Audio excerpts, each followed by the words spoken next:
Big one today, important one. Section that I love. We're in the center of Revelation. It seems like it happened fast. We're already in the second. We're already in the center, moving into the second half. Wow, moving right along. All right, so let us pray. Heavenly Father, we come before you again, asking for your Spirit to be with each person listening, with us who are here, and with the many who are joining us and will be coming in the future. We ask that blessing in Jesus' name. Amen. Amen. All right, here we go. It's got a big one. We'll try to get through to the end, but if we don't, we'll just pick it back up. We begin now by reminding ourselves where we are in Revelation. We're in Act 4. There's 7 ones, so 4 is the middle with 3 on either side, where the center of the issues are played out in the ongoing final war between good and evil. This is the final phase. First come the trinity of evil, the dragon, the imperial beast, the beast from the earth, later called the false prophet. The Lamb and the 144,000 overcome them. Then come the 3 angels with their 3 answers to the trinity of evil. Now this is something that I was not taught, which is essential, is that the 3 angels' messages aren't just there hanging out. They are answers. And if you don't know what they're answering, then you're going to miss the implications. All right. Then come the 3 angels and their 3 answers to the trinity of evil. The Son of Man appears on the clouds again, and the victory hymn of Moses and the Lamb is sung. Okay, we have been through scenes 1, 2, and 3. Now we're going to look at 4 and 5 and 6 and 7. Whoa! I don't know if we can do that, but we're going to try. All right. Turn now to the remaining scenes of the central portion of Revelation. Act 4, Scene 4. Okay, so what scene is this in Revelation? This is the center scene. Everything else about Revelation is summed up in this scene. Judy, somebody said that the 3 angels' messages were the center of Revelation. That's really close, because they're scene 5. They're not the center of Revelation, but they're close. They're right about the whole issue that scene 4 raises. All right. Now we want to say that the burden of Act 4 is that while evil is loosed, it is not out of God or Christ's hands. Whatever power the evil powers exercise is what they are allowed to do. And I saw, and behold, on Mount Zion stood the Lamb, and with him 144,000 who had his name and his Father's name written on their foreheads. This is the only place beside chapter 5 where the Lamb is seen. And once again, the Lamb is standing. And that reminds us that in chapter 5, it's standing as though it had just been slain, which will always be the case. Caught this, Ray? Christ's torn body will be the final and eternal reminder of the experience of sin that the universe has passed through. The behold here indicates the sudden shock of seeing Christ and the 144,000 martyrs who were sealed from chapter 7. Here they are on the heavenly cosmic mountain, basking in and sharing Christ's glory. They are not suffering the pangs of the final moments of Earth's history, nor have they been defeated. Martyrdom is victory, not defeat, in the Revelation. Again, this particular image is of the great multitude, but now not depicted as a great multitude, but as the 144,000, they're the same thing, saved from the final portion of Earth's history. Shown here is the true Israel, triumphant in the format that further indicates both their martial war experience. They are the warriors from the war camp in a perfect square in numbers, right? This is a military image. And their victory in that war. God's name is his character. It says they have the name of Christ and the Father on their foreheads. God's name is his character. He is said in many places to be jealous or zealous for the protection of his name. Chapter 7, the war must be held off until we have sealed the slaves of our God in their foreheads. I need to stop and mention the word slaves. Revelation, this gets translated servants, right, when it comes into English. It's not servants. Doulos is a slave, okay? It's a slave. We're really sensitive about slavery. We've got a real sensitivity about slavery, and it bothers us. And we don't like to call anyone slaves, and we don't like it when the New Testament says that we're slaves. Paul had a slave who escaped from his master to him. Both the slave and the master were Christians. Paul sent him back and said to the slave master, remember, you're both slaves of Christ. Treat him as you would treat me, right? Had no problem doing that. Sent a slave back. 90% of the Roman world was technically enslaved. Somebody was owned, families were owned. Sometimes the same family was owned by the same family for centuries. Most of the people you met were slaves. The reason that Paul was able to accomplish so much was he was a Roman citizen, right? He could have held slaves legally.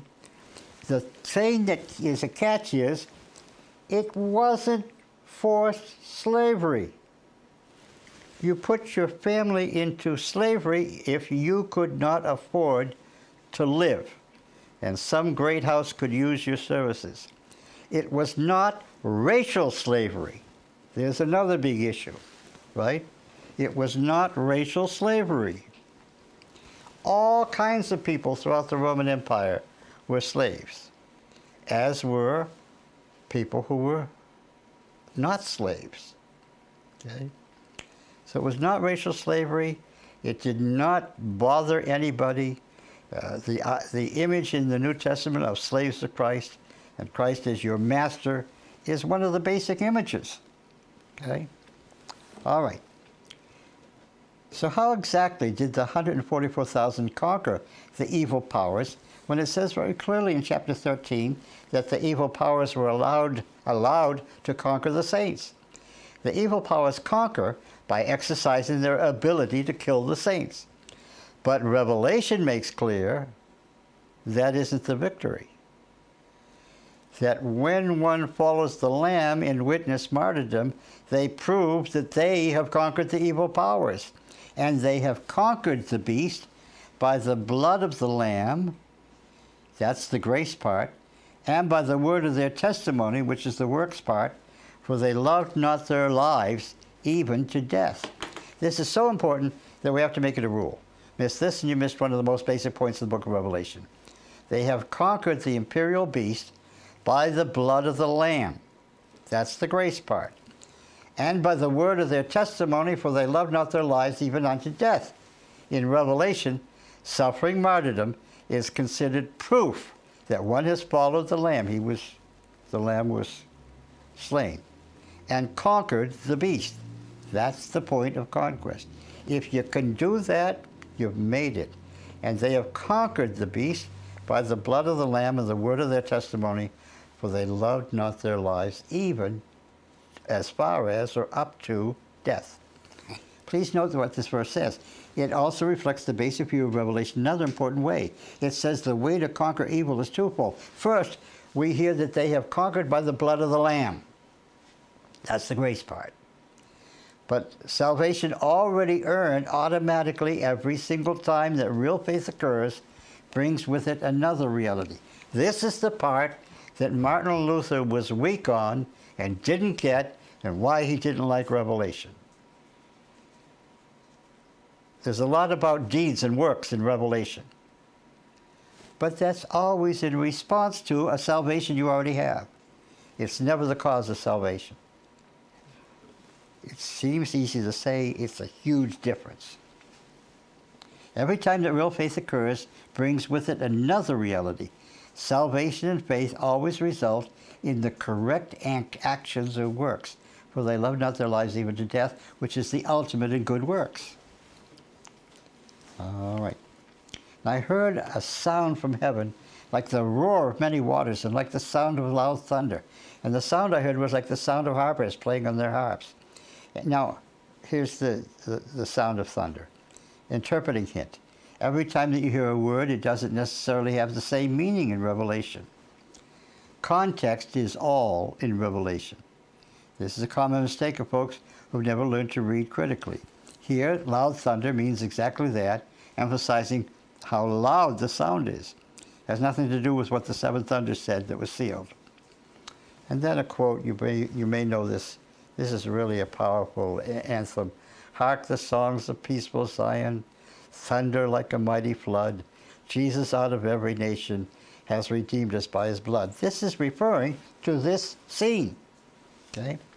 The translation of phonane as voice is clearly inappropriate. It should be sound, and that's how I translated it. And they were singing a new song before the throne and before the four living creatures and before the elders. Well, they were on Mount Zion, but now they're before the throne and the four. Why? Because what's at the top of Mount Zion? The heavenly temple, right? So if they're on Mount Zion, we know for sure where are they? They're in the temple. The temple's big enough to house several million people, several hundreds of millions of people. It's fairly large, apparently. They were singing a new song before the throne, before the four living creatures, and before the elders. That's the 24 elders. So we know we're in the most holy place. No one could learn that song except the 144,000 who had been redeemed from the earth. Of course, we understand, though not everyone gets the obvious, the song's words could be learned by anyone, but it is the song of their unique experience. And so no one else could really sing that song. So I have a question. This is a big argument. This is a simple question and a big argument. Is the last generation the same as far as God's requirements as all prior generations, or is there something different about it? Okay. Now, those are a set of opposites. I can tell you right away why this is a big argument. Why is it a big argument? Because, tell me what Eli Siegel said. When faced with a set of opposites, mankind tends to embrace the one and annihilate the opposite. Our embrace job is to put the opposites together in a harmoniously balanced whole. So said Siegel. The point is to get the opposites together. Okay? All right, so how do we put these opposites together? Well, it's not that difficult. Others before the 144,000 have perfected Christian characters. Millions of people have died a martyr's death. Millions of people have died a martyr's death right now. Right? If you say, I would rather die than deny Christ, well, I don't have any more question, right? You have perfected Christian character. Millions have already joined the martyred host and died with all around them in rebellion to God. But these martyrs, the 144,000, grow through this at the end, with the world collapsing, the billions who still survive on earth blaming them, and most of all, get this, through a period when human probation has closed. Right? And they're not feeling good. Why are they not feeling good? They're hungry. They're hungry. They're thirsty. Thirsty. Yeah. I quoted that line before. I think I'll say it again. From The Night They Tore Old Dixie Down. It was the winter of '65. So we know when this is, right? This is the worst period. The South has been destroyed. Nothing has been planted, right? There is no food. We were hungry, barely alive. Well, that's a good picture of the whole world at the end. All right? And if you can't eat and you can't get nutrition, you are you're going to be more than just hungry. What else? Well, this has real physical and mental and emotional ramifications, right? This was the situation Christ was in the temptations in the wilderness. Delusional. Yes, you become delusional. Eddie Rickenbacker wrote a book about being almost on a raft. Their ship has been sunk. They're floating in the Pacific. They don't know where they are. At any moment, they could be floating into Japanese hands, right? And the title of the book is "We Thought We Heard the Angels Sing." Why? Because what were they seeing? They were seeing the angels all around them singing. And some poor folks wanted to go to them, and so jumped out of the raft. Right? All right. So we understand, yes, they're going through something that is unique in human experience. Once probation is closed and you're still alive, right? They're on Mount Zion in the heavenly temple, so here reappear the 4 living beings, the 24 elders, and of course behind them, the 100 million angels or so. In other words, they're right where the great multitude was at the close of chapter 7. In other words, they're the same group. This is exactly where the great multitude was standing. And now the 144,000 are standing there. Why? Because they're the same group. And yet we have this argument going on. Right? It is these who have not defiled themselves with women, for they are virgins. Oh, I'm getting nervous now. It is those who follow the Lamb. This is about as trying as slavery. These have been redeemed from mankind as firstfruits for God of the Lamb, and in their mouth no lie was found, for they are blameless. So we are like, I know this. It's already said they were blameless. Why does it say that no lie was found? Now we're getting details we never got in chapter 7 about the 144,000. They're not ethnic Jews fighting an imaginary Antichrist. In the Old Testament, the symbol of a pure people was a virgin. The symbol for an evil people was a prostitute. And we're going to see that again in chapter 17 par excellence. Here the 144,000 pictured, remember, as male warriors are virgins, Parthenos, being a term for a young woman who's not had sex yet. Why? Because they are warriors. You may remember that when ancient warriors were on active duty going into battle, they abstained from sex so that they would have all the available energy and life force they would need to win the battle.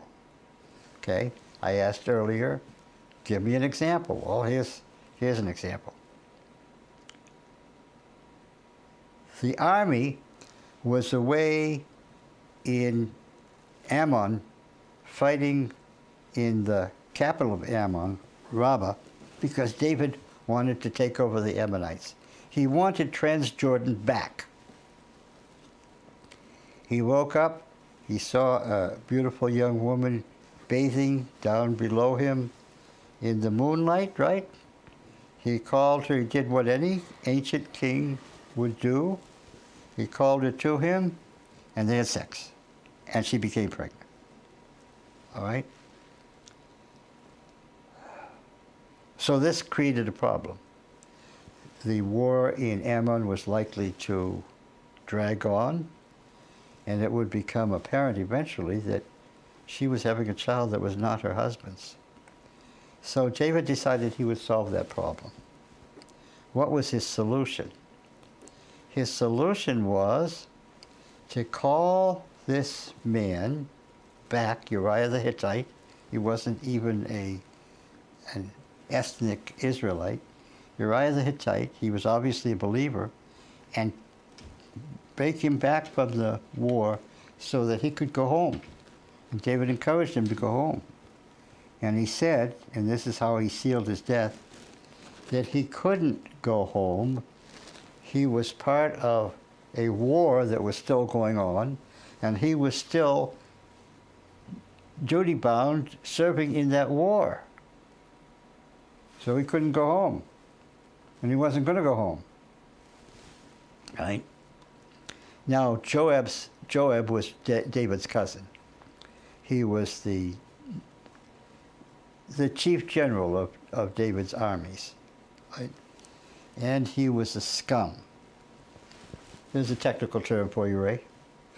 Okay, another one of those academic terms. And so David said to him, when you I want you to make a sortie against the Ammonite capital. Put Uriah in the front and, make sure they aren't supported. Right? He not only murdered Uriah, he murdered a bunch of other guys too. Right? Not good, right? So that was an example, an unfortunate one for David. Then the wise woman of Tekoa came and told him a story. Remember the story? There was this rich man who had vast herds and sheep, and his neighbor had one little sheep. And the man came and killed that man's sheep and took it. What do you think I should do? Right? The wise woman of Tekoa. This is Tekoa, where Amos was from. This was a village down in South Judah that was obviously a wisdom school. That's probably where Solomon went. And David was enraged and said, who did this? He will restore fourfold. And the wise woman said, you're the man. And you will pay. And it will be painful. 4 times what just happened, right? And so what did happen? How did he repay fourfold? He lost his 4 sons, one after another, for one reason or another, right? And he knew why this was happening to him. And so did everybody else. God made it clear that, you tried to cover it up. So now what? Now what am I going to do? We're going to shout it from the rooftops. Yeah, now I'm going to make sure everybody knows. All right, finally, it says down here in the last paragraph, another unusual mention is that they're not liars. No lie was found in their mouths, which we could have presumed given that they were holy. Why is this brought up? Because they're dealing in a time of unparalleled deceit and deception. They're able to resist deceit both inwardly and outwardly.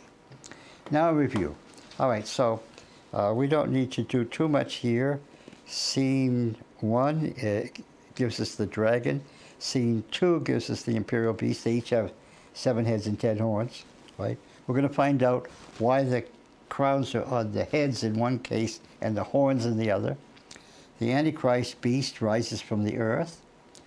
Then where we've just seen is the triumphant Lamb on Zion with the 144,000 martyrs. Right. What comes next is the 3 angels and their announcements. This is fun.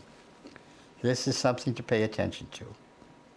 Remember, this is important because it's right at the center of Revelation. And we're talking about a huge chiasm. What we get here is what everything else in the book is about. Okay? So this scene 4, everything in it is important. And the stuff that's right on either side of Act 4, Scene 4 is going to be super important. Right? So it isn't by accident that we should center on the 3 angels' messages. Right? The war, the whole war is encapsulated in Scene 4. The first thing we saw was Satan was expelled from heaven and cast down to earth. This was the result of eons of rebellion against God, all predicated on the idea that God was a finite being like the angels, and therefore had actually created nothing. It just evolved, from which several corollaries developed. One was that as a finite being, God could be and would be overcome. All Lucifer and his sympathizers needed to do was catch up. Another was, and you catch up faster if you know you need to. Another was that they could and would discover the secrets to life that God had gathered during the ages when he had a head start. Accordingly, out of sight, as they imagined, on useless planets, this is one of those, they began the work of creating life. Why did they choose these Goldilocks planets that were out in the boonies? They didn't think God knew they were there. Yeah, they didn't. They thought that God was a finite being. They really believed it. And if they got far enough away, he wouldn't know what they were doing, right? And of course, this is the childhood of the universe. There were tattlers who told God what they were doing. Well, you know what? They weren't very far off from Lucifer. You don't need to tell God what they're doing, right? And you should make him stop. No, that's exactly what's not going to happen, right? They hadn't got it yet. All right? And so, as they imagined, they would begin creating life. This is going to be an easy way to prove that that God just evolved. We'll make life like the ones on the beautiful races on the planets, and that will prove God didn't do anything. So on the basis of evolutionary thought, with no moral principles that could or should be applied by God to anyone in the universe, that the rebellion was carried forward. Now comes the famous three angels, almost as famous as the four horsemen, with the first answer to the long-continued claim made by Satan, who has now been cast out of heaven. Then I saw another angel flying in mid-heaven or directly overhead with an eternal gospel to proclaim to those who dwell on earth, to every nation, tribe, and language and people. Well, we saw that one of the things that has to happen is the great reprophesy. People can't be condemned until they know. When Satan was first thrown down and the sun caught up to God, did you notice that? Satan comes down and the sun goes up. The gospel began to be proclaimed. Here that is referenced. The proclamation of the gospel was the reason the 7 assemblies existed. The work of extending the gospel was going forward when Revelation was written. The Christians of Roman Asia already knew that the work had to be redoubled, that they must prophesy again to the usual suspects. How did they know that? Because we are in chapter 14, not chapter 10. Right? To every nation, tribe, language, people listed variously throughout the book. Yeah, that's said in various ways, and there are nuances to the way everything is said. So far, we are looking at a challenge to Satan that his treatment of Christ is why he has been banished, but there is more. And he said with a loud voice, "Fear God and give him glory, because the hour of his judgment has come. And worship him who made heaven and earth and the sea and the springs of waters." Now you see, I was on the right track. I didn't make this up. What's the issue here? Well, the issue is who created. Who is the creator? Who is the God of the designer of the universe? You can't have any salvation if people haven't done anything wrong by rebelling against God, right? Yeah. Yeah. You see the creator? Now, this is the tripartite cosmos again. The heaven and earth are easy. The sea is not. We saw the imperial beast, seven-headed beast, coming up on the sand of the sea, and the dragon was right there to greet him. But he wasn't coming up from the Mediterranean. What sea is this? The sea. This is the abyss. And I'll tell you how I know. And the springs of waters. The springs of waters come from that sea. What kind of water is it you get in a spring? It is not salt water, right? It is sweet water. What is the water underneath the earth? Is it salt water or sweet water? Sweet water. Sweet water. That's why the mention of the springs of water, right? In other words, God made the whole cosmos. Notice that like the eagle announcing the three woes, trumpets 5, 6, and 7, the angel flies directly overhead so that it is impossible to ignore his message. And he cries with a loud voice too. Now, is this an issue? Whether God created the universe? Absolutely. Is this an issue? Our schools are teaching people right now that there is no God. What that would everything most evolved. people throughout the earth say? Was there a special creation No. that resulted in the human race? No. It cries with a loud voice, and the burden of the message is that God deserves glory and has the right to judge because he is the creator of heaven and earth and the primeval sweet water from which the springs bubble up. That is, God created everything. This message started with the proclamation of the gospel, but it took a definite sudden turn to the reality that God is to be glorified because as creator, he made the cosmos and everything in it. And so once again, what do we have to do? We have to throw this up. And we'll have occasion to continue to throw it up until it's second nature. Some of you could paint this painting yourself, but some of you haven't seen it before. All right? The cosmos is the heaven, the earth, and the waters under the earth. The upper half is, it's like an egg. The upper half is where the dome of the heavens rotates.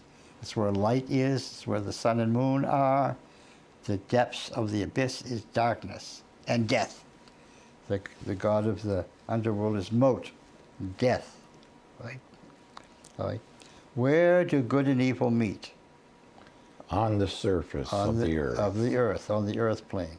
Hence the beast from the earth. It's going to be some good stuff and some bad stuff all mixed together. It's on the earth plane that the struggle between the two is played out. Unless you're a complete dunce, oh, and this is good news, and nobody who is a complete dunce reads these studies, yay, you can figure out that if Satan's whole pitch to the universe was that God evolved, and therefore a finite but powerful being, then God has no right to impose a moral law on other creatures. That would be the actions of a tyrant, and that's exactly what he said. Not initially. One thing that everybody had was time. Keeping that in mind, you see that this message is a resounding rebuke to Satan's claims. God not only has the right to judge because he created everything in the cosmos, but also that the judgment hour has now arrived. This is a warning to men and angels. This is what the demons most feared, right? What did Paul say? The demons believe and tremble. Was that Paul or Peter? The first angel addresses all sinners, men and angels, and is especially a warning to Satan and his host. The time they feared has arrived. God as creator and redeemer is now beginning his final acts of judgment. Before the ominous warning that the creator has arrived at the hour of judgment, the first angel's message issues the proclamation of the gospel. That is as it should be. Now another point is added to the overall message. Another angel, a second, followed saying, oh, you know what? It actually does say a second. This is not, a lot of times it'll say another angel, another angel, another angel. But this makes the point that these three are tied together. This is a cumulative message. A second followed saying, fallen, fallen is Babylon the Great. She who made all nations drink of the wine of her passion, of her sexual immorality. It's porneia. It's the word we get pornography from. All right. And actually, this is the intercourse between the political establishment and the religious establishment. We're going to see that that's what it is in chapter 17. Okay? Babylon is the name of the world state, right?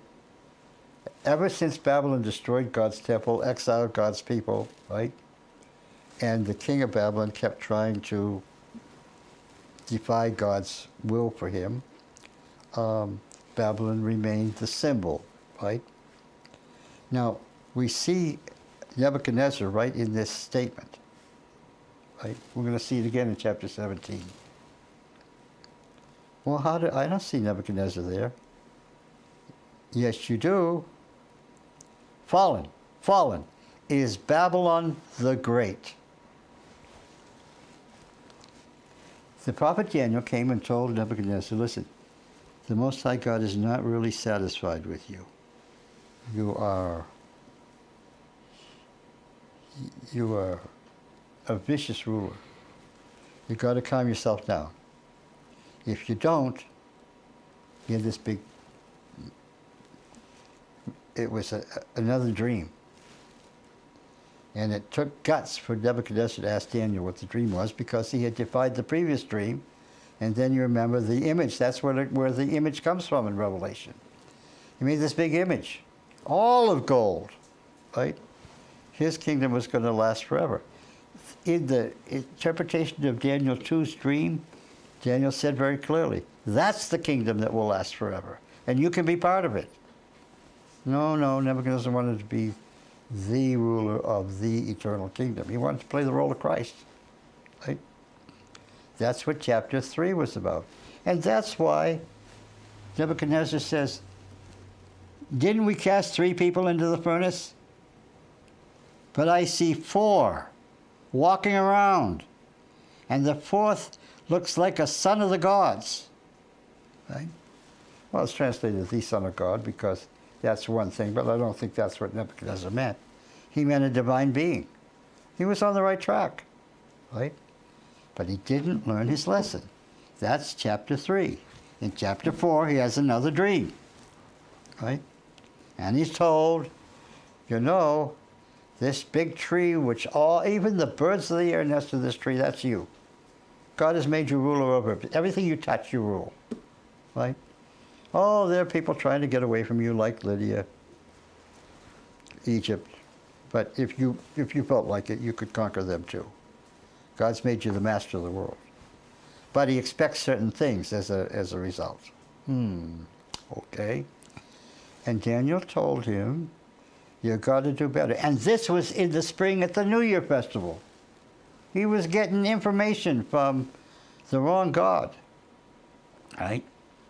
The following year, it says that he was on the roof of his palace, walking in majesty. Well, the people were gathered, right? Vast crowds below. It was the New Year's festival. And what did he say? Is this not great Babylon, which I have built? You see there?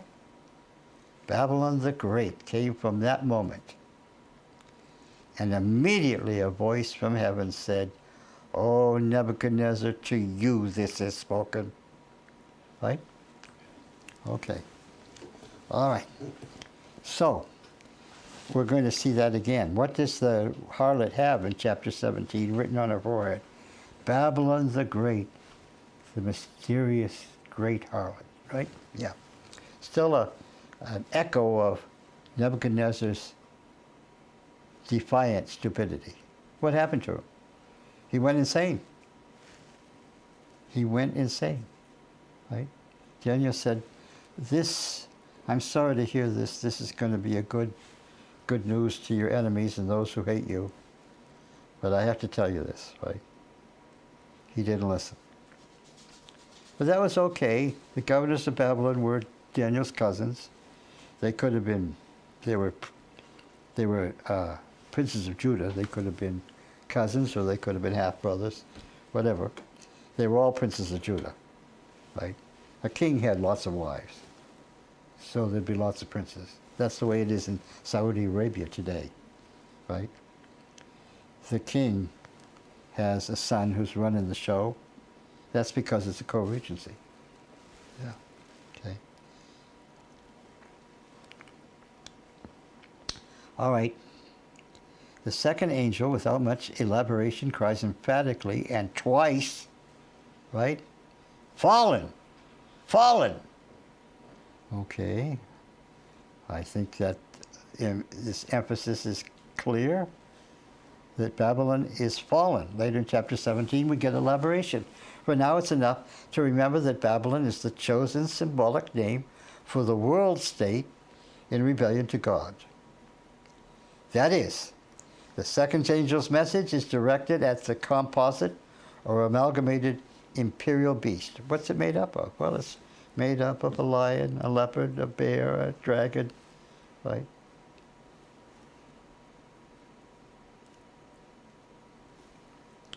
That is, the second angel's message is directed at the composite or amalgamated imperial beast.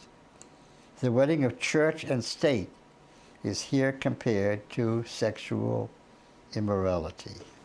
And it will be again in chapter 17. The implication, based on the first angel's message, is that fallen Babylon has now to come under God's judgments in some awful way. But in this case, that awful way is that God is going to cause evil mankind to suffer the results of its own incredibly selfish actions. And those results are going to be really, really bad. Remember, Jesus said that at this point, life itself could not be sustained without God's intervention. There are 3 angels. Why are there 3? There could have been 5 or 7. There are 3. That is because there are 3 evil powers being rebutted. The dragon, the imperial beast, the beast from the earth with its image. Since the 3 angels' messages are God's rebuttal to the threefold trinity of evil, we shouldn't think of them as 3 separate messages, but a single continuum of intensifying warning. If these 3 messages constitute God's response and warning, then the 3rd angel should be an extreme warning of judgment concerning the beast from the earth and its idol, the image. Okay? Number 3 is the beast from the earth. And what the certain result will be of siding with the beast from the earth. Now we come to perhaps the darkest language in the entire Bible. Suffer martyrdom now or face eternal torment shortly. And another angel, a 3rd. Okay, now this is not by accident. There's another angel and another, a 2nd, and another, a 3rd. They're all tied together. Right? This doesn't happen by accident. And it doesn't happen that way elsewhere in Revelation. Saying with a loud voice, if anyone worships the beast in its image, so which beast is it? Yes. It's the beast from the earth. But the beast from the earth, how did it come to be? Well, the dragon gave its power to the imperial beast, and the imperial beast gave its power and its throne to the beast from the earth. So, yeah, well, oh yeah, I see. They're all rolled up in the 3rd one. Okay? So this one is going to be addressing the 3rd one, but really the whole deal. Now, these are the strongest powers of evil in the universe, right? Mm-hmm. We're talking about Satan and his whole host and the political powers he creates. This is the strongest evil in the universe, right? If anyone worships the beast and its image and receives a mark on his forehead or on his hand, he will drink the wine of God's wrath, which is mixed full strength, unmixed, into the cup of his anger, and he will be tormented with fire and sulfur in the presence of the holy angels and the presence of the Lamb. Some sects like to ignore that last phrase. Yeah. And it's going to tell us even more. Sure enough, the 3rd angel directs its message against the 3rd member of the Trinity of evil, the beast from the earth and its image. The 3rd angel even specifically mentions and its image and its mark, to leave no doubt that each angel's message is directed at one point of the united powers that Satan will use to destroy the righteous and control the world. Okay. They'll be tormented with fire. Tormented. All right. If the ancients knew that probably the worst way you could kill someone was burn them alive, right? And this mark on the forehead or the hand, they would get that too. The mark was made in the hand. Here it's been extended to the forehead or hand, right? what was on your hand? Just a, a tattoo that would never go away, that represented a particular house that you were slave to, right? It was a mark of slavery. It's a mark of enslavement. It was a mark of obedience, right? Here, the idea is that if it's in your forehead, you really believe this. It's all deceit and it's all a lie. But if you get the mark on your forehead, you've succumbed to the whole lie, right? You're not catching it all. The others are more cynical.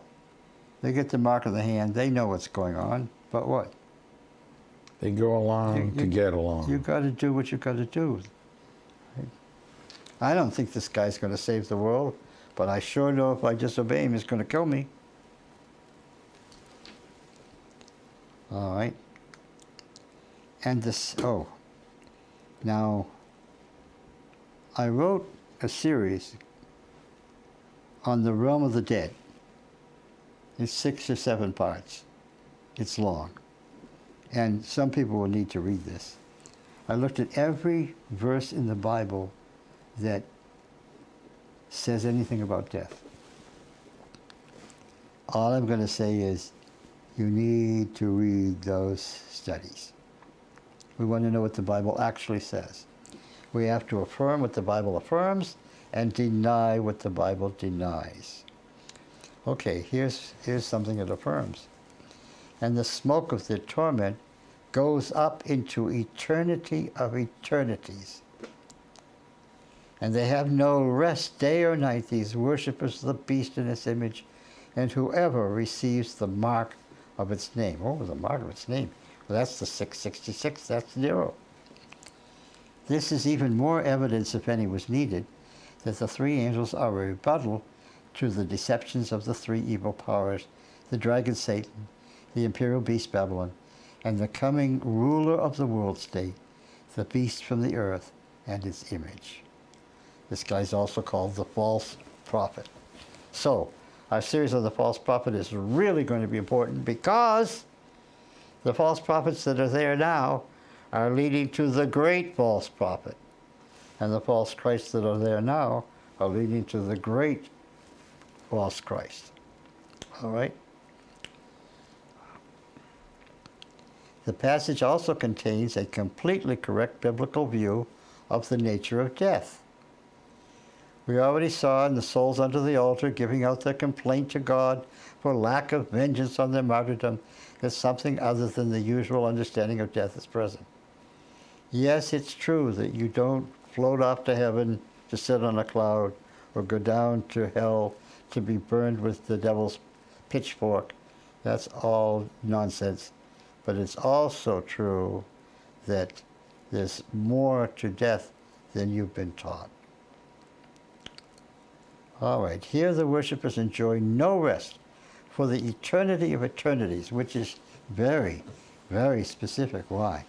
That phrase, that same phrase, is used over and over again throughout the whole Bible and repeatedly in Revelation to describe God's reign. There's no mistake here. Well, I heard this example. Yeah, it doesn't mean forever. Because, well, it isn't translated into English as into the eternity of eternities, Reg. It's no, translated forever. Forever Okay, and forever. here's the example. The slave master frees his slave voluntarily. And the slave falls down before him. He's so happy and says to the master, "Oh, master, I will serve you forever." And he doesn't really mean forever. Right. Okay. Is there anything wrong with that example? Wrong language, wrong word, the word isn't forever, wrong phrase, exegetical nonsense. Right? When the master hears him say, "I'll serve you forever," they both know it's going to be just a little while till the slave dies or he dies. Right. Okay? That is not what Revelation is saying. So let's not... do you know that before we get to the end of Revelation, it's going to pronounce a special curse on people who add to or take away from what the book says. Okay. Wow. Have to be careful. All right. The same phrase is used of also God's reign. You know, you start this forever and ever into eternity of eternities.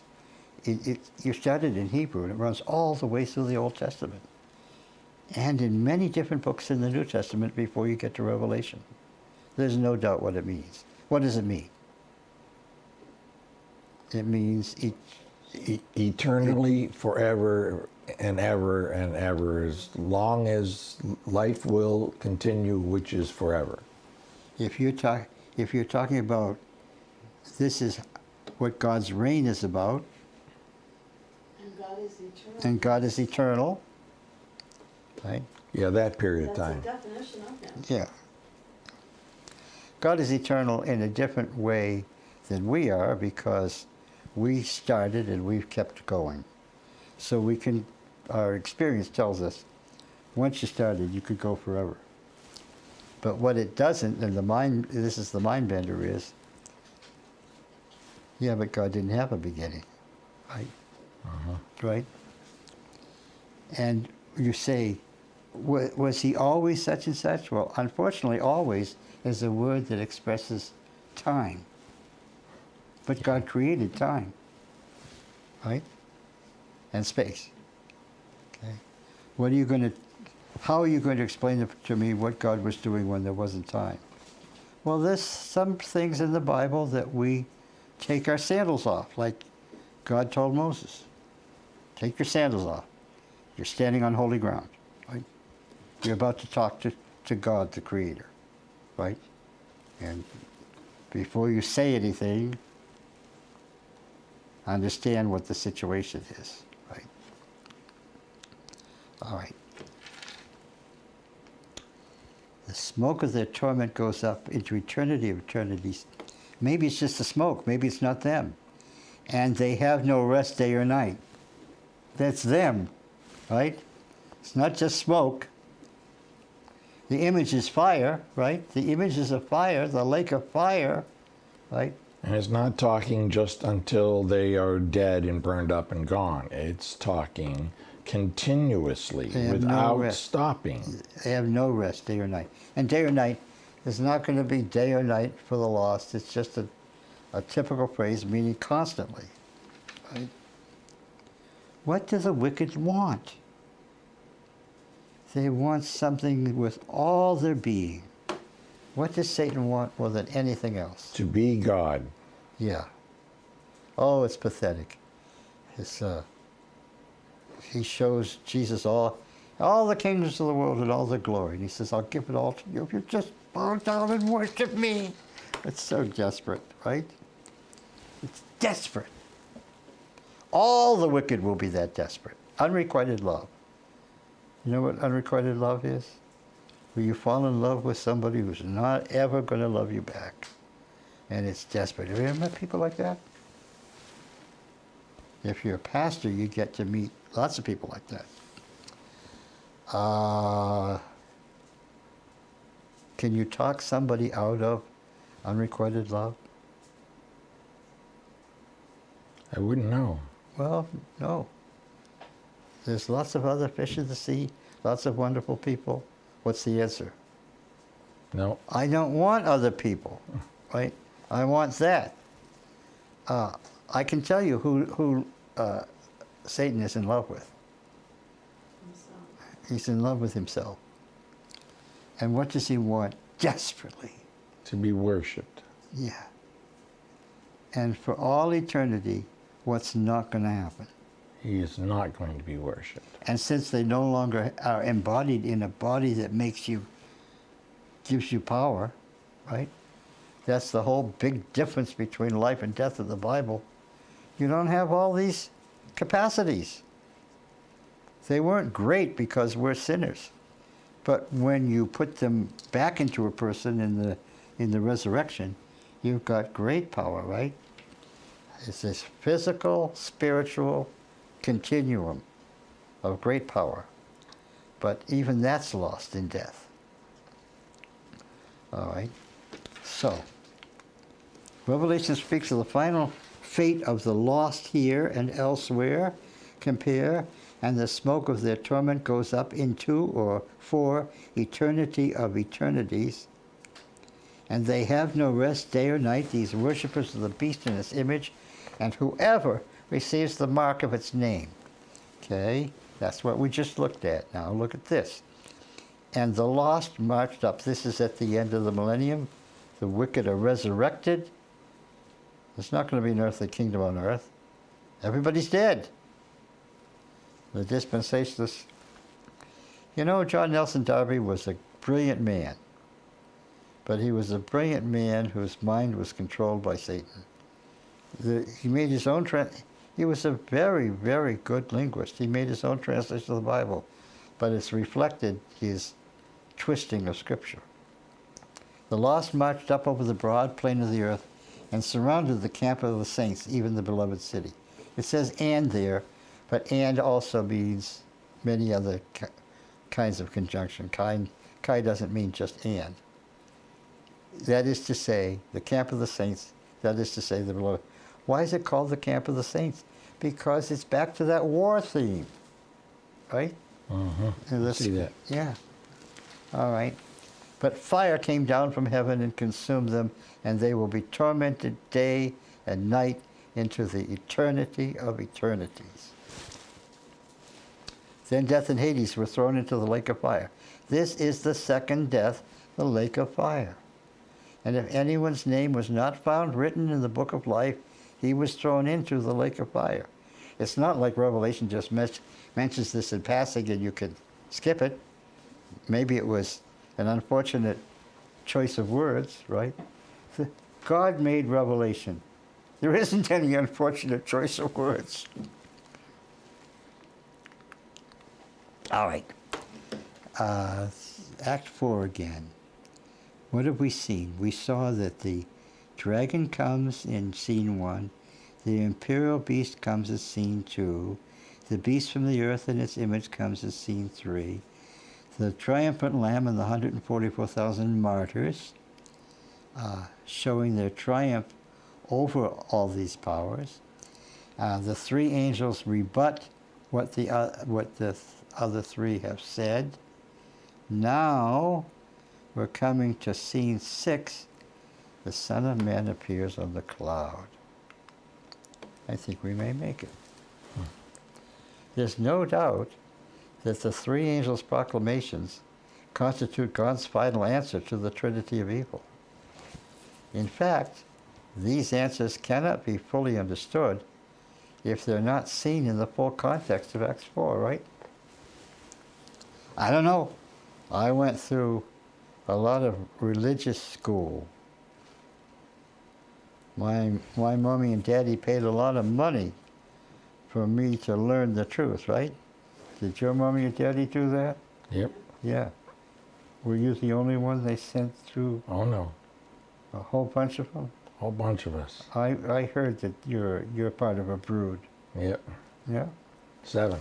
7! Well, they at least knew what number to stop on, right? Okay, so, yeah, well, I learned some things about the three angels' messages. I did. I didn't hear the whole story.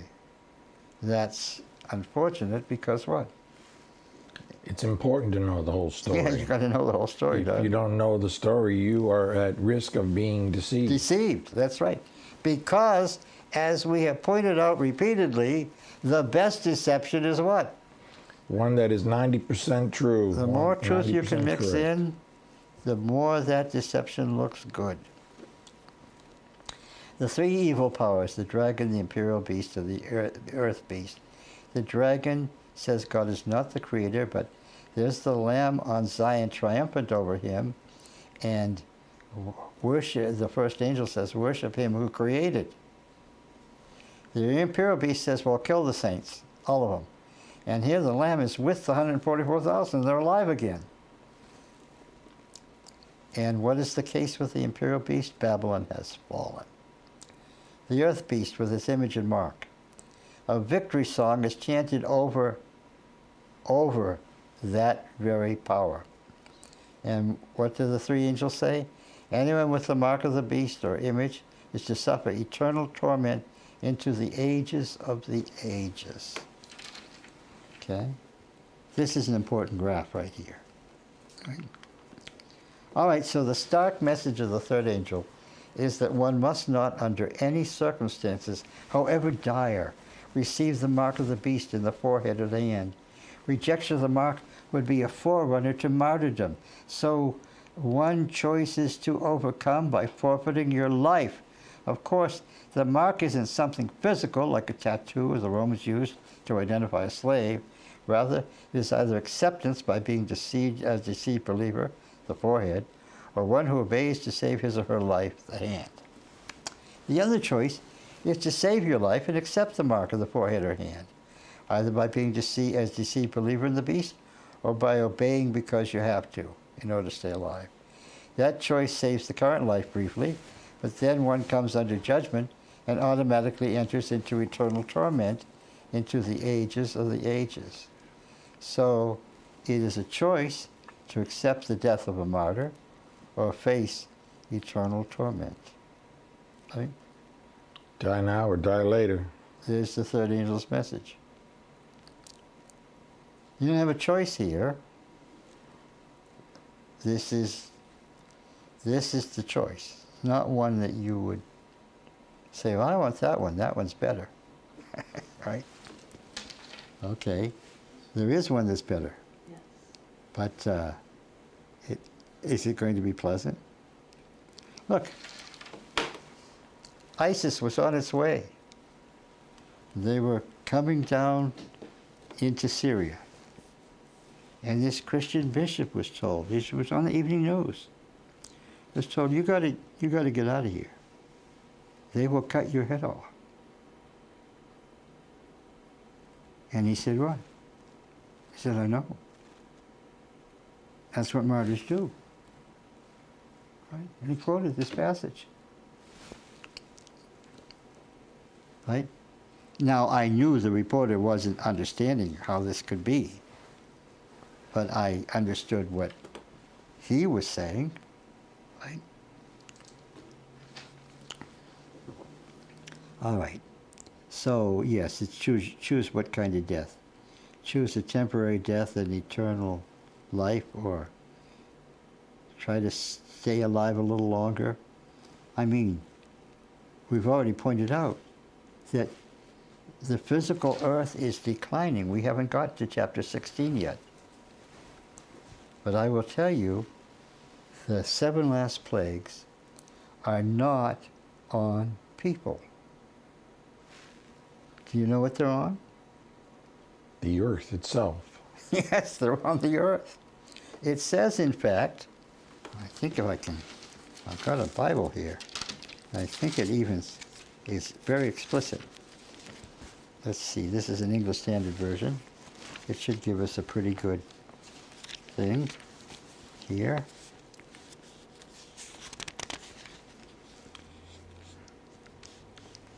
So, there in the temple, it says, a loud voice from the temple telling the 7 angels, go and pour out on the earth the 7 bowls of the wrath of God. The first angel went and poured his bowl on the earth. Right. So what's happening here? Well, yeah, we know. There's a terrible disease that's sweeping the earth and killing people by the billions. The sea, every living thing dies in the sea. The freshwater springs of water. So what is the likelihood that life can continue at this point? 0 to none. So if you do escape a martyr's death so that you can stay alive, what's going to happen? You're going to die When? when the rest of the earth dies, if you make it to the end. In the immediate future after this. All that there is between 14 and 16 is a song of victory. right? No time passes in between there. If you make that choice, oh, well, you know what? The last plagues are going to start right now. Okay? Everybody made a choice, boom. So, how long is life going to get extended by evading this? Yeah, you may not even make it to the end. And the end is a time that's been cut short. Right. Okay. Here is a call for the patient endurance of the saints, those who keep the commandments of God and the faith of Jesus. Okay. This is just a stringing together of a whole bunch of significant phrases.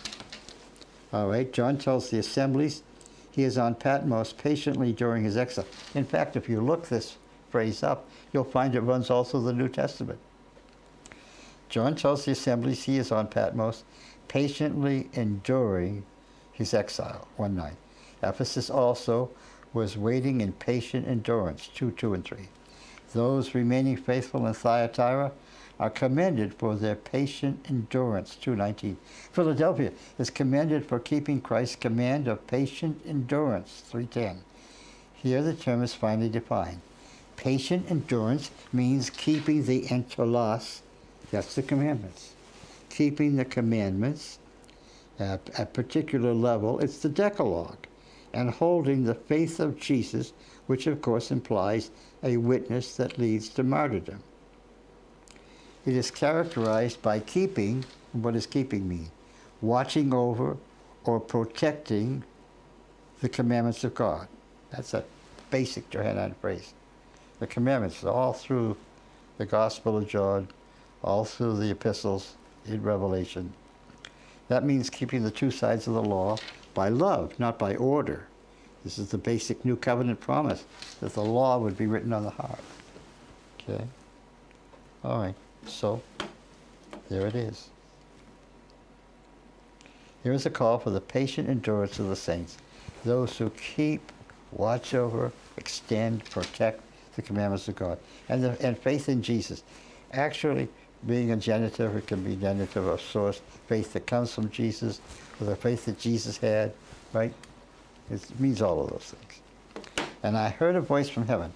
Now this passage, sometimes misinterpreted, write this: blessed are the dead who die in the Lord from now on. Blessed indeed, says the Spirit, that they may rest from their labors, for their deeds follow them. This verse seems to strike a cheerful note that those who die at this time rest and get to avoid the labors that would be involved in living through the final scenes of the Great Tribulation. But in fact, it's a reference to martyrdom. How do I know? What did we just hear? The third angel's message. Right? Either you are facing eternal torment or you're going to die now. Right? The deeds that follow them are the testimonies that bring about their deaths. This is what is meant by those who die in the Lord here. It is a final encouragement. This is the last statement of the three angels' messages. This is the last thing we hear about it, right? It is a final encouragement in this section to patient endurance, and if it comes to surrendering life to a martyr's death. Once again, Revelation impresses on us that what we do is the real test of our faith. This is the final encouragement that ends this scene. Okay? It's pretty clear, isn't it, once you see the context? What's happening now? The Son of Man reaps earth's harvest. After the extreme language and threat of eternal torment that ends scene 5, we come now once again to a conclusion of sorts, the coming of the Son of Man. That is, this is the 6th scene, is reason enough to understand that the worst possible thing a world in rebellion could ever experience would be the coming of Christ in power and majesty. We've seen this before. What is most striking here is that Christ is here titled Son of Man. one of his most used self-references found in the Gospels. It appears in the two contemporary prophets, Ezekiel and Daniel, around the late 6th century BC. It simply means human being or man, or son of man. It is often paired with the synonyms Adam, human, and Ish, a man. In fact, Ezekiel is addressed by the term man or son of man more than 90 times in the book of Ezekiel. It appears in Daniel in reference to Daniel, but its appearance that is really about here is Daniel 7. It's very dramatic and forms the background to the Lord's use of this term in his earthly ministry. In Daniel 7, 4 wild beasts rise, one after another. They are the 4 classical empires, Neo-Babylonia, Medo-Persia, Magna Graecia, and of course, Rome. Each is found under the judgment of one ancient in days and found wanting. Each of these is playing a role to be the ruler of the world on God's behalf. None is accepted as the permanent ruler of the earth on God's behalf. In the judgment scene, Daniel says, I saw in the night visions, and behold, with the clouds of heaven there came one like a son of man. And he came to the Ancient of Days and was presented before him. And to him was given dominion and glory and a kingdom, that all peoples, nations, and languages should serve him. His dominion is an everlasting dominion, which shall not pass away, and his kingdom one that shall not be destroyed. The obvious contrast between a human being who is escorted in pomp into the throne room of the Ancient of Days and the ravenous wild beasts make clear what is happening, both in the parallel vision in Daniel 2 and the Babylonian king's praise of the rule of the Most High God. We see the same reference to when and how an eternal kingdom set up by God would appear. In short, it would have been after the Fourth Empire began to break apart. Remember, the toes were partly iron and partly clay? In reality, that nearly happened more than once in the time of Christ. Had the Jews corporately evangelized the world and accepted the Redeemer, the kingdom of God would have come at this point. But free choice meant that was not to be. And the gospel went to the Gentiles during what Christ called the times of the Gentiles, Luke 21:24. What could have happened then is soon, what could have happened back then is soon to be completed now. We learn further that the victory of this heavenly Son of Man is a victory for his people everywhere. And the kingdom and the dominion and the greatness of the kingdoms under the whole heaven shall be given to the people of the saints of the Most High. His kingdom shall be an everlasting kingdom, and all dominions shall serve and obey him. This is an obvious messianic passage 2. It is no surprise that Jesus would apply the term the Son of Man in a way that everyone will recognize that the figure in Daniel 7 is the person referred to. He often used the term in ways that could only mean himself, but yet he used the term in public in such a way that it could not be proven to mean that Jesus was claiming to be the Son of Man. So, what are the correct titles? The Son of Man is an earthly or a heavenly title? Yes. No. We're going to make a distinction here. Yes, of course. The Son of Man serves both in earth and in heaven. But the title is a heavenly title. What's the earthly title? Son of God. The Son of God. Right? David is told, when you lie down with your fathers, and sons come forth from your loins, I won't cast them off. Right?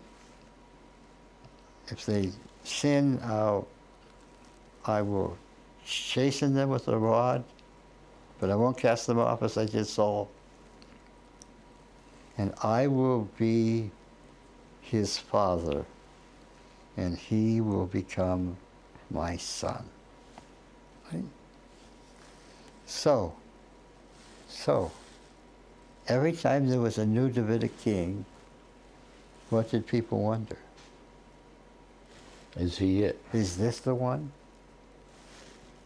Right? Only to be bitterly disappointed, right? So, the following 400 years, people were constantly wondering, is this the one? Right? That God promised. Is this the Son of God? He's the Son of David. Right? Now this blind old man, Bartimaeus, got it. He figured this out. He was told Jesus of Nazareth is going to come by here. So he placed himself where he would probably get trampled, right? But by the road, so if Jesus comes down the road, he'll be close. And then he could hear the people, and he could hear the crowds, and he knew this was his chance, right? And this is someone whose hope and faith were there, and he cried out loud. He started to scream. People doubtless wanted him to shut up, but what was it? Oh Jesus, Son of David, have mercy on me. What was he saying? He said, I believe you are the coming Davidic king who will rule the nations with a rod of iron. Right? Have mercy on me.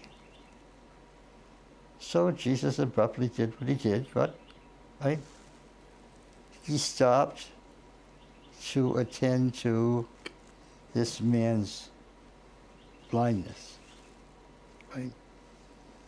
And Bartimaeus, smart man, you may have been blind in some ways, but not others.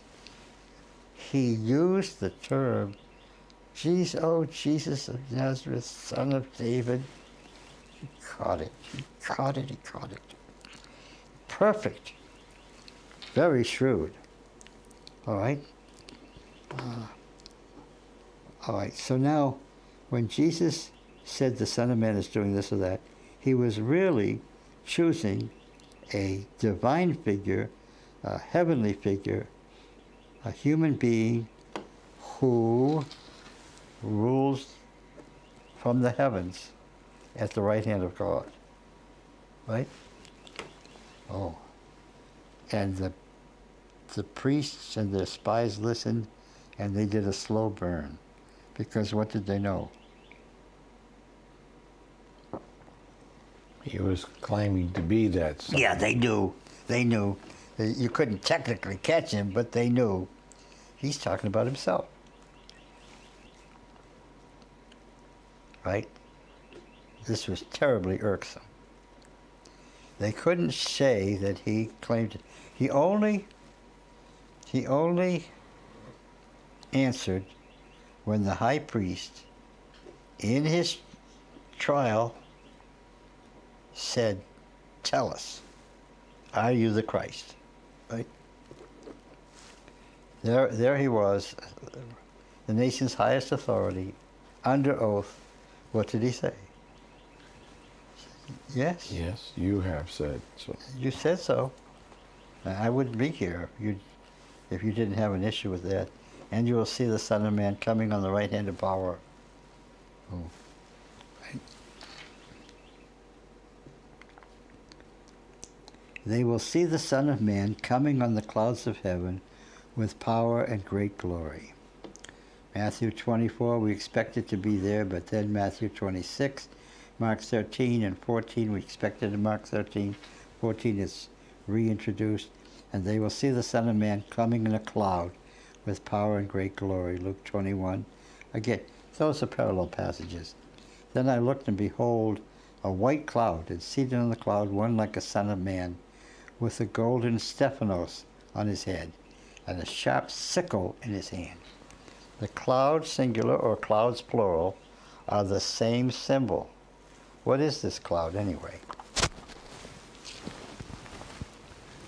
Well, we're told, I believe, in Sister White's writings that it's a cloud of angels that accompany him. Well, that's what Jesus himself said. Right? He then disperses the angels as from the east to the west, as far as to the east and the west, to get everybody. Right? Go get the people you're assigned to go get. They all know where everybody is. Right? Some people are going to come up out of the sea. Right? Others out of their graves. Others, there were nothing but ashes and no grave, but they know where to find them. And of course, there needs to be a certain orientation, right? What just happened? What's happening here now, right? And the simple thing to say is, you were dead, and now you're alive, and we're going to escort you up, right? Some people, according to Paul in Romans, will be resurrected who didn't know anything about the plan of salvation, right? So for them, there needs to be a little bit more explanation about what's going on. And we'll say, based on further on, we'll see other people who haven't made it but will. Let's put it that way. There will be people who didn't make it but will. Okay? All right. The point has to be constantly emphasized that it's because it says that those who overcome will live and reign with Christ 1,000 years. And so that's the 1,000-year kingdom on earth. That's what dispensationalists say. First there was the Jewish age, then there's what we have now, the church age. I'm going the wrong way again. Jewish age, church age, what comes next? The kingdom age. It's going to be 1,000 years of peace where Christ is going to reign over the earth. Okay? That was John Nelson Darby, 1833. All right. And of course, he made the other point that you don't need to worry about all these prophecies and everything else, and understanding them, because if you are a Christian, you will be raptured. That means you won't be here. So Yes. don't worry about reading these things and getting the interpretation correct. This is the 144,000 Jews. Yeah. They're not Christians as such. Yeah. Yeah. And so we know if things are getting bad, they'll get better, because this is God's man right here. And of course, Satan will appear as the big Antichrist, right? Finally, there's a great false prophet, and that's the Antichrist, the human being. Further on, we're going to see that it mentions the trinity of evil as the dragon, the beast, and the false prophet. That's what the third one becomes. So, okay, so the big false prophet will be the head of this beast from the earth. And the big false Christ will be Satan appearing as Christ. So, but we got something that it says here, they'll be caught up to meet the Lord in the air. Right? That's what Paul told the Corinthians. This point has to be constantly emphasized because Jesus said this was a key point. It's just like lightning, which you can see from as far as the east or the west. So will the coming of the Son of Man be. It'll be like the eagles, the vultures are gathered together. Why? Why are they gathered together? Because the vultures what? They gather where there's dead They bodies. see. They're gathering to what they see. Jesus said, it will be seen. All right. This point has to be constantly emphasized because Jesus said this was a key point. Christ will not descend to the earth at his second coming, and Satan will not be able to duplicate the majesty and universality of the second coming. He'll appear as Christ here and over there and so forth, just like the apparitions that have been experienced, like at Lourdes and so forth. You can do that. But millions will accept it because he appears in glory, resembling the image, the picture of the Son of God in Revelation. Okay. Yeah, but that's not what it says about the second coming. How many people will know that? Probably none of these that get deceived. He shall send his angels with great sound of a trumpet, and they shall gather together his elect from the four winds, from one end of heaven to the other. Right? Okay. Right. I saw a picture of this once. There were angels around a person. I took it to be a person who didn't know what was happening. And they were talking, and they were explaining. And it was interesting. This person would start, and that person would finish. And they would look at each other. And for the first time it dawned on me, oh, this scene has explained it to me. The angels love to sing. They speak all the time. All the way through Revelation they speak. And they love to sing, right? But they don't need to. They're not limited by the capacity that we have, right? I realize these people are talking to each other about how shall we take this person next? What shall we explain next? Do you want to take that part? Right. They're talking to each other, right? Oh, okay, right. All right, so, for the Lord himself will descend from heaven with a cry of command, with the voice of the archangel, and with the sound of the trumpet of God. And the dead in Christ will rise first. Then we who are alive, who are left, will be caught up together with them in the clouds to meet the Lord in the air, and so we will always be with the Lord. That's 1 Thessalonians 4. Remember where it is. Not only will the redeemed be caught up to meet the Lord in the air, to be with him always, we find another satanic deception in the dispensationalist idea, a universal earthly world kingdom on earth during the millennium. The righteous in Revelation are said to be to judge the 12 tribes of Israel. But the judgeship comes from the book of Judges. It doesn't imply that there's sin. It implies that you have ruling authority. Okay? The 12 tribes of Israel are governed, not the lost masses of earth. And the 12 tribes, where are the names of the 12 tribes? At the gates on the holy city. The millennium is not a time for the saints to be on earth. They are in the holy city, the New Jerusalem, which only descends to earth at the end of the millennium. Then I looked, and behold, a white cloud is seated on the cloud, one like a son of man with a golden crown on his head and a sharp sickle in his hand. We have covered the Lord and the cloud and the Son of Man as the heavenly figure who is given power to rule the world on God's behalf. There is also a golden Stephanos on his head, indicating not harsh rulership like we saw in Satan's crowns on the imperial beast and the dragon. With Christ it is always a Stephanos, indicating victory. And this is yet another second coming of Christ image, viewed from yet another angle. We are dealing with harvest imagery. This is a whole category. Okay, this is a whole category called harvest imagery. Harvest imagery is very common in the parables of Christ, and indeed through the entire Bible. The sharp sickle indicates that the time for reaping is here, right? The hour of his judgment has come, right? So, can you think of some other place where harvest imagery would be used? Okay, go ahead, tell me one.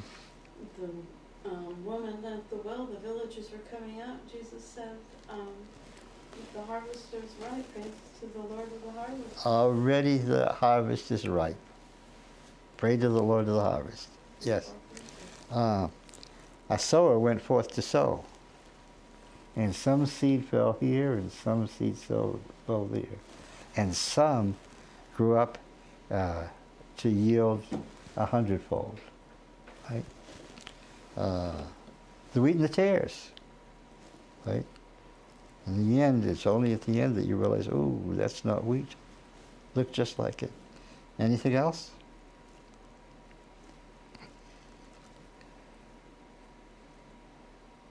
Oh, how about the stuff, the chaff that's good for nothing but to be thrown into the fire? Jesus' parables fall into two groups, and this is very interesting. Jesus knows a lot about agrarian culture.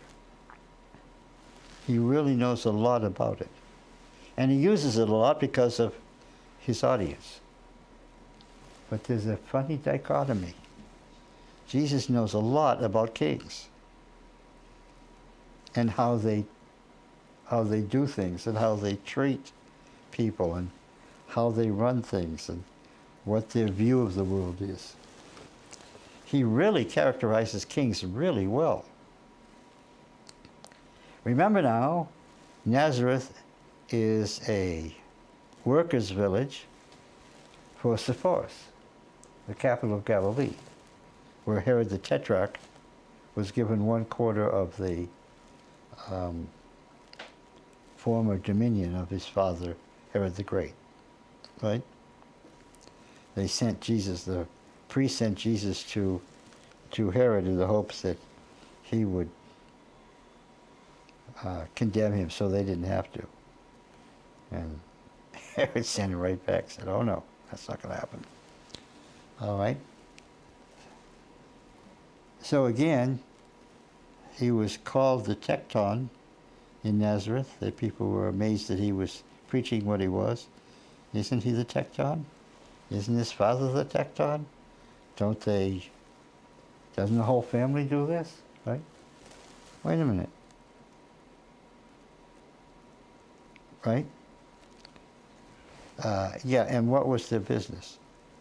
Their business was in wood, right? Building. Building.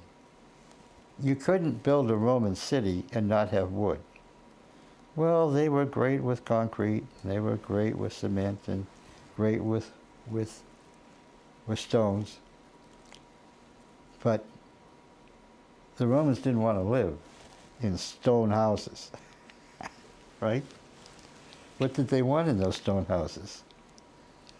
They wanted wood floors and cedar walls, right? Uh-huh. And what did they want on their theater? They wanted a stage with wood, right? Uh-huh. Yes, okay. All kinds of stuff.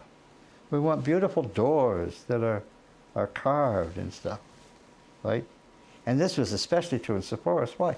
Well, just up there, just to the northwest, was the mountains of Lebanon, with those cedars that had been there for centuries, right? Yeah. So, the question in Nazareth, wait a minute.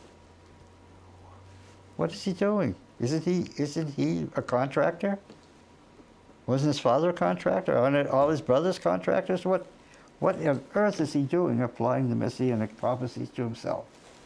Right? Yeah. Okay, so there's an interesting thing here. Harvest imagery is very common in the Bible and certainly common in the teachings of Jesus. It's about half the time. And what's the other half? Jesus said to his disciples, don't trust Herod, he's a fox. Well, how would you know? Well, I think he knew because what?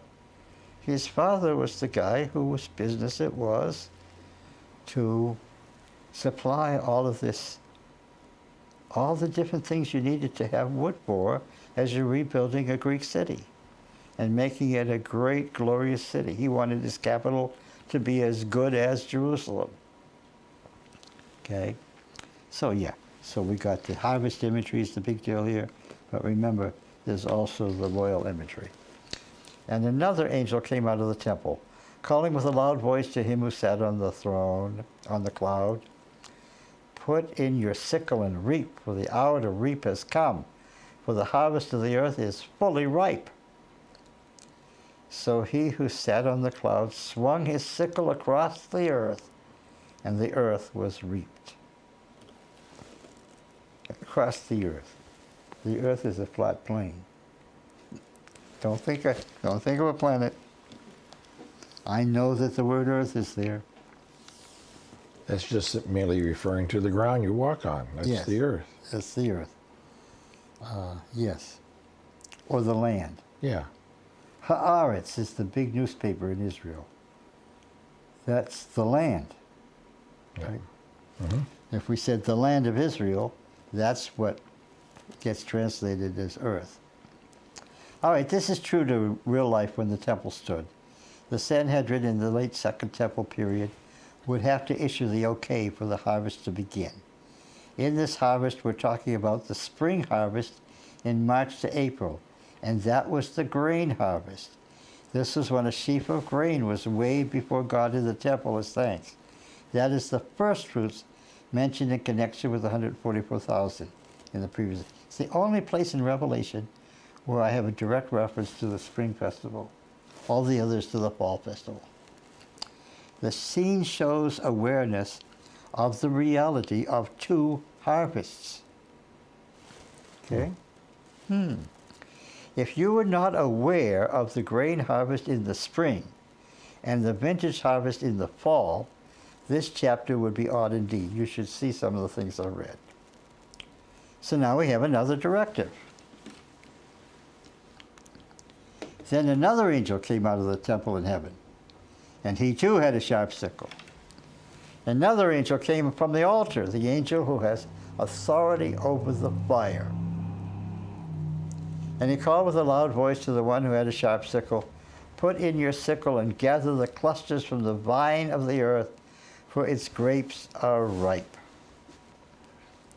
Okay. The altar in Revelation is always the altar of incense, where God is attentive to the prayers of the righteous. There's no need for the altar burnt offering since, as Hebrew points out, the real sacrifice has already been made. The two harvests were, first, the spring harvest of cereal grains, then the fall harvest of vintage products.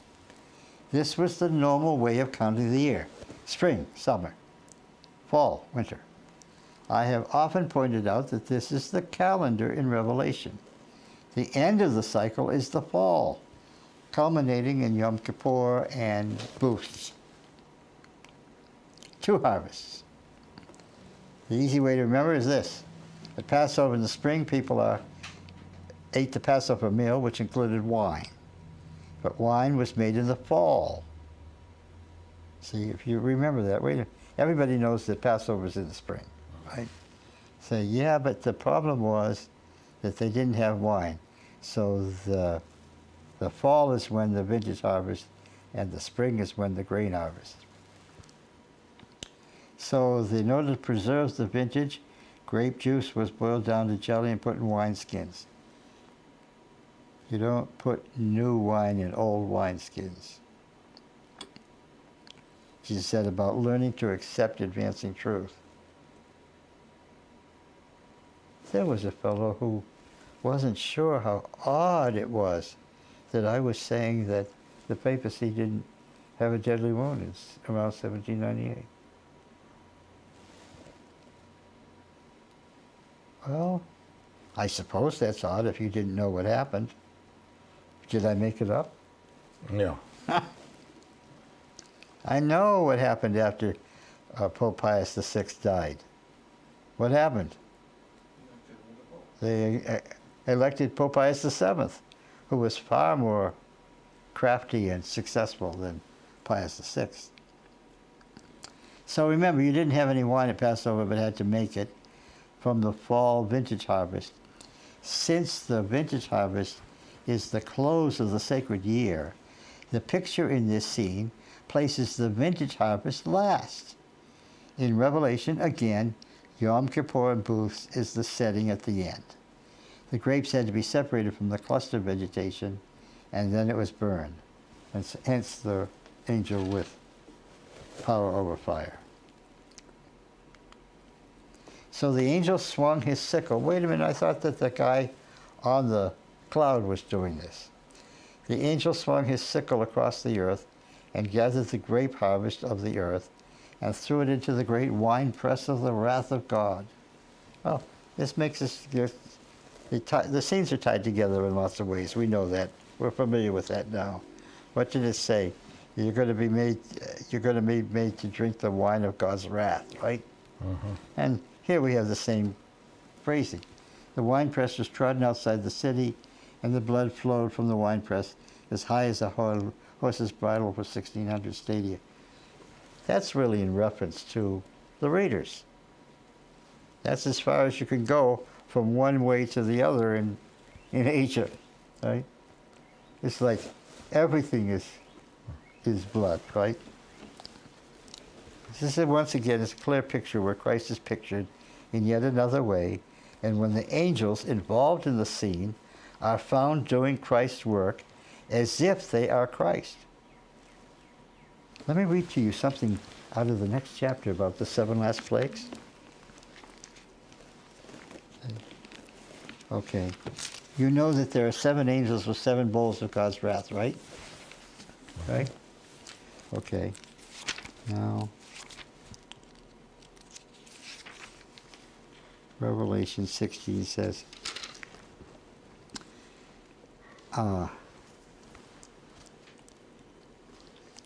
it tells us, this is chapter 15. And after this I looked in the sanctuary, the tent of witness in heaven was opened, and out of the sanctuary came the 7 angels with the 7 plagues, clothed in pure, bright linen, with golden sashes around their chests. That's the high priestly attire of Christ on the Day of Atonement. Okay? By the time you get to chapter 15, if you haven't noticed it, you haven't been reading. The angels, okay, there he is. Once again, a picture where Christ is pictured yet another way, and then the angels involved in the scene are found doing Christ's work as if they are Christ. We have seen and will see yet again that the holy angels in Revelation are symbolic extensions of the power and work of Christ.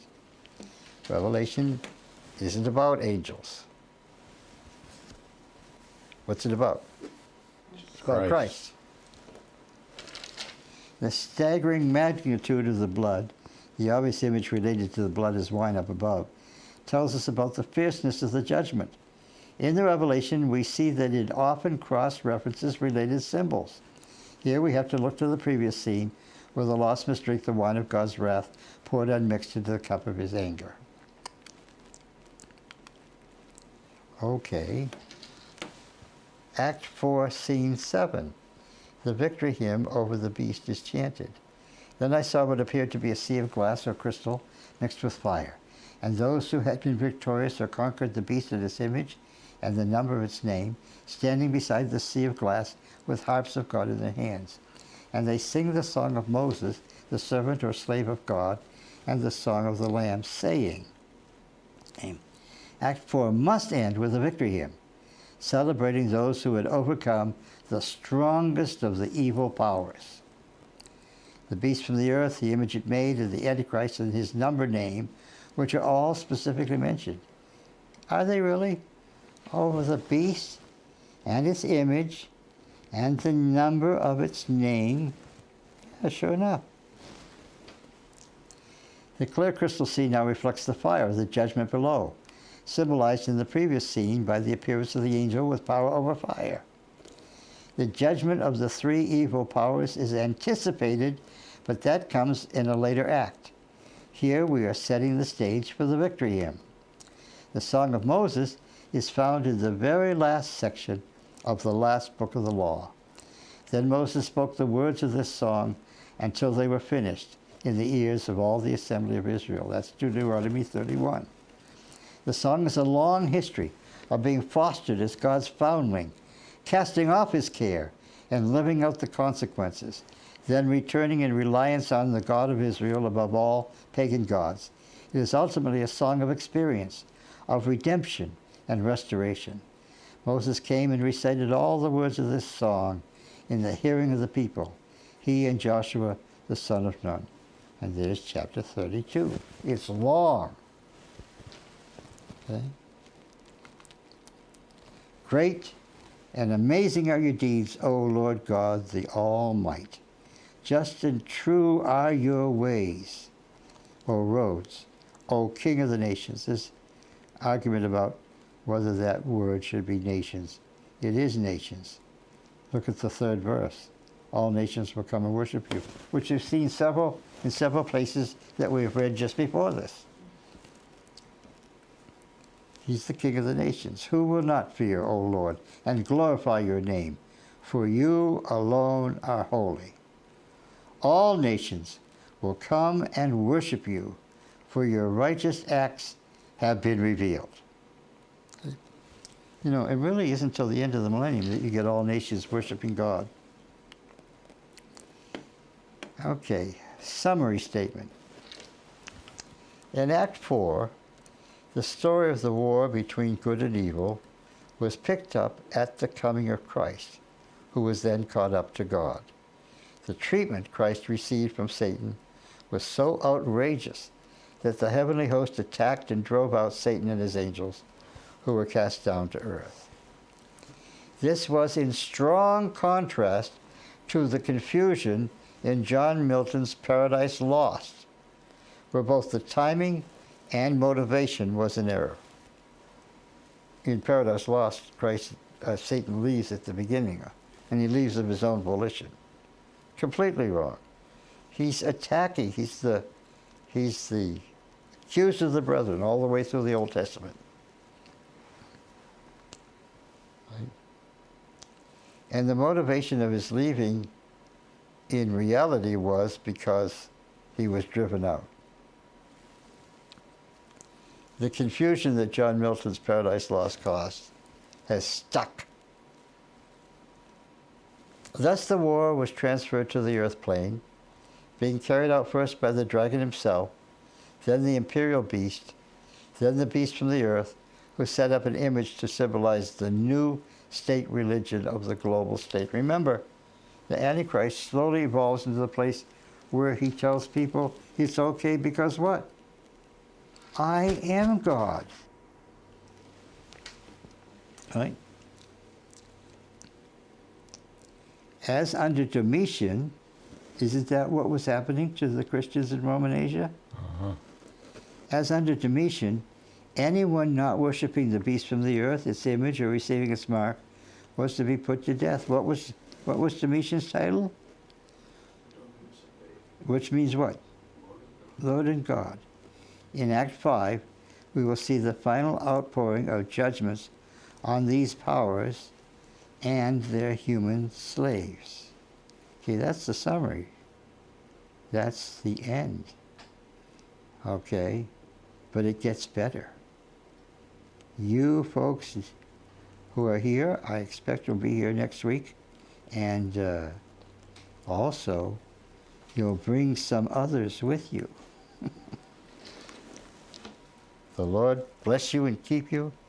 The Lord make his face to shine upon you and give you peace. Amen.